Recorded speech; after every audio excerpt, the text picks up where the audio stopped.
Hello friends, welcome back to my channel. Yes, externals blog. আজ আবারও এক নতুন ভিডিওর সাথে। আর তোমরা তো মোটামুটি সবাই জানো যে আমি কোথায় আছি।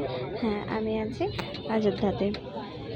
আর এটা হচ্ছে সকালে, মানে অযোধ্যা যেদিন এসেছি তার পরদিন সকালে সকাল সকাল বেরিয়ে পড়েছি। মানে সকাল মানে তখন বাজছে 5টা। আর মন্দির দর্শন করতে, রাম মন্দির দর্শন, কারণ রাম মন্দির দর্শন করতে গেলে ফোন অ্যালাউড নেই, তাই ফোন রেখে বাড়িতে গেছিলাম। বাট ওখানে গিয়ে কি দেখলাম, ওখানে মানে রাম মন্দির ওপেনিং হয়, মানে গেট খোলে ওই 6:30। তাই এত প্রায় 1.5 ঘন্টা বসে থাকতে হবে, সেটার কারণে আমরা পুরোপুরি ভাবলাম যে তাহলে সরজু নদী পাশেই আছে, সেখানে আমরা যাই, ঘুরে আসি, সেটা দেখে আসি, তারপর এখানে আসবো। তো বাবাকে বললাম, তো সে কারণের জন্য ফোনটা আবার নিয়ে আসলো রুম থেকে, এবং শুধু চলে গেলাম সরজু নদী। আর এই যে দেখছো সরজু নদী, এটা হচ্ছে স্নান করার জায়গা। আর এখানে সিস্টেমটা বেশ সুন্দর। এটা হচ্ছে আমাদের যেটা সরজু নদী, মেন নদী, সেই নদীতে কিন্তু নামার ব্যবস্থা আছে, বাট অনেক বাচ্চা বয়স্কর জন্য ঠিকঠাক করে নামতে পারবে না বলে এটা একটা ছোট্ট ড্যাম্পের মতো করেছে। মানে পাম্পের সাহায্যে ওই নদী থেকে জল, মানে তলায় তলায় পাইপ করে নিয়ে জল আনছে, এখানে এসে জল ঢালছে। আমি সেটা লাস্টে দেখাবো যে কীভাবে জলটা আসছে। তো দেখো খানিকক্ষণ পর এরা কিন্তু জল ছেড়েছে, তখন বাজছে ওই 5:30, 5:10-15 নাগাদ, প্রায় 5:30 জল ছেড়েছে। দেখো জল আসছে, এই জলে কিন্তু চান করবার, এই জল মোটামুটি হাঁটুর সাহায্যে কিংবা হাঁটুর থেকে একটু উপরে, যেটাতে কিন্তু খুব সুবিধে, বাচ্চা বলো বয়স্ক বলো, কোনো ভয় নেই। তো ওটা খুব ভালো লেগেছে, মানে খুবই সুন্দর ব্যবস্থা, সুন্দর, ভালো লেগেছে। আর এখানে কিন্তু আমি চান করিনি, এখানে আমার মা, বাবা করেনি, মা আর মাসিমণি করেছে, বাবা ওই মেন যে জায়গাটা সেখানে গিয়ে করেছে।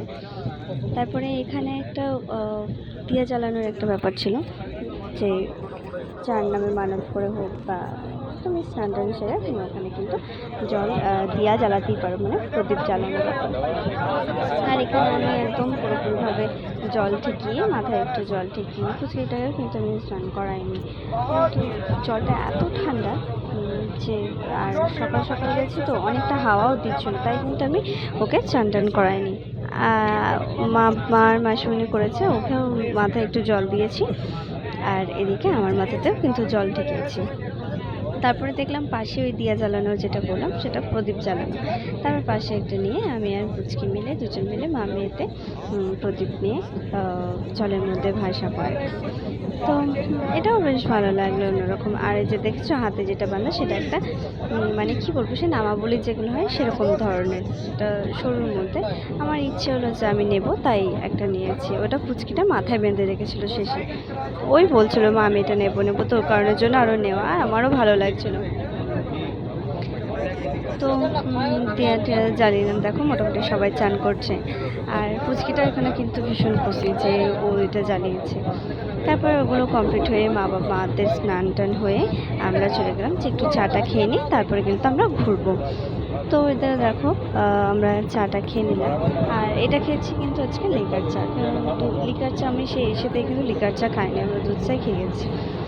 আর এই যে এটা হচ্ছে সরজু নদীর ঘাট, মানে যেখানে রামঘাট, লক্ষণঘাট, সেরকম।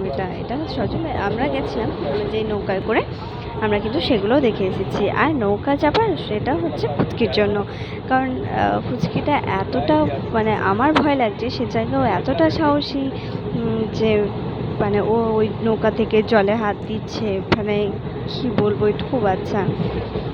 যাই হোক, তারপর সবাই মিলে আমরা নৌকায় চাপলাম, বেশ মজা করলাম, অনেকটা ঘোরালো, লক্ষণঘাট, রামঘাট সব দেখালো।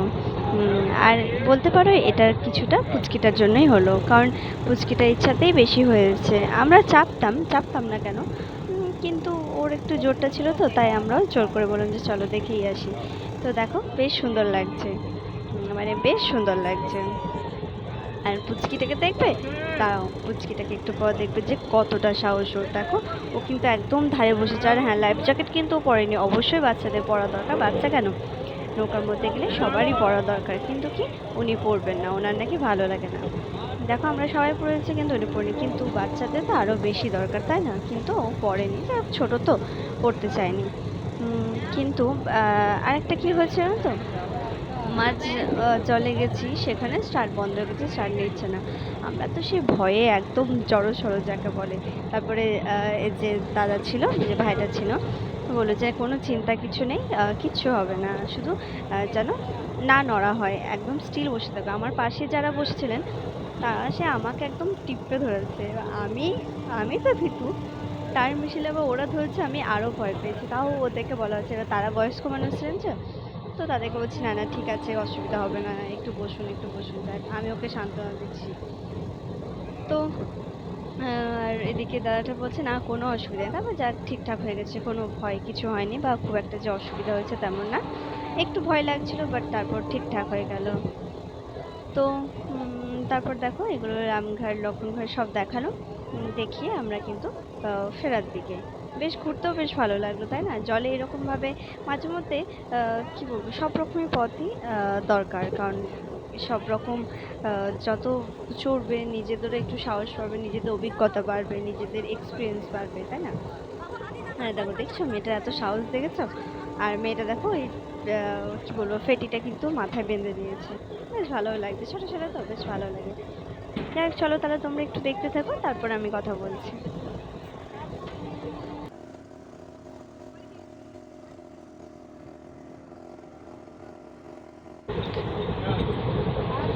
তারপরে এই যে বললাম না যে সেই চান করার ব্যাপারটা, দেখো এটা হচ্ছে সে ড্যাম্পের জল। ড্যাম্পের জলটা আমি ভাবলাম ভিডিও তুলেছি, বাট ওটার ভিডিও যেন আমি তুলিনি, যেখান থেকে জলটা আসছে ওটা তুললে আমার খুব ভালো হতো, তাহলে তোমরা আরও ভালো বুঝতে পারতে যে জিনিসটা কীরকম।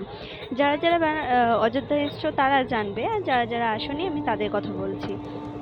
কারণ এখানে না এলে না জিনিসটা বুঝতে পারবে না যে কীরকম। আর এই দেখো রাস্তাঘাট খুব সুন্দর তাই না, আর এখানে কিন্তু সব কী বলবো স্ট্যাচু টাইপের যে সিনগুলো আছে ওগুলো খুব ভালো, যেটা জটায়ু পাখির একটা সিন আছে, তারপর লঙ্কা কাণ্ডের যে ব্যাপারটা সেটা একটা আছে, মানে এরকম ধরনের অনেক কিছু কিন্তু সিন আছে, বেশ ভালো লাগছে। তারপরে আবার কি মার কচুরি আর পুরি আর সবজি খেয়ে, আর এদিকে আমি ধোসা খেলাম। তো একদম টিফিন টিফিন করে আমরা কিন্তু সোজা এবার যাবো মন্দির দিকে, আর মন্দিরে গেলে কিন্তু ফোন আমাকে হোটেলে রেখে আসতে হবে। তাই আজ এই পর্যন্তই, আবার আসছি নেক্সট ভিডিওর সাথে। ভালো থাকবেন, সুস্থ থাকবেন, অ্যান্ড টাটা। কারণ আর তো কথা হবে না, আবার কথা হচ্ছে পরে। ওকে, সো বাই বাই।